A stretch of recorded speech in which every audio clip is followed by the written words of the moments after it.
এই সেই মণিমহেশ কৈলাস, যাকে অনেকে শিবকুণ্ড বলে। এটা 5 কৈলাসের এক কৈলাস।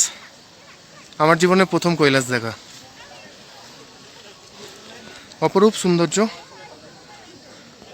ঠিক এর নিচেই একটা বড় লেক আছে, এবং ঠিক লেকে কি অপূর্ব লাগছে যখন সানলাইটটা পড়েছে মণিমহেশ কৈলাসের মাথার উপরে, জাস্ট শ্যাডোটা।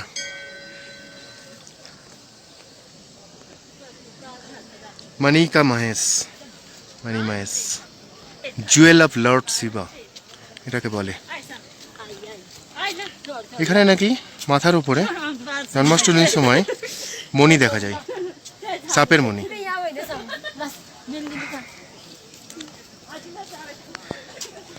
আর জন্মাষ্টমীর সময়ই এখানে মেলাটা বসে, প্রচণ্ড ভিড় হয়। এখনই প্রায় 50,000-এর উপরে লোক হবে মিনিমাম, টোটাল নিচ থেকে ওপর পর্যন্ত। মেলার সময় মেলা হচ্ছে, আর জাস্ট 2 দিন পরে 24 তারিখ।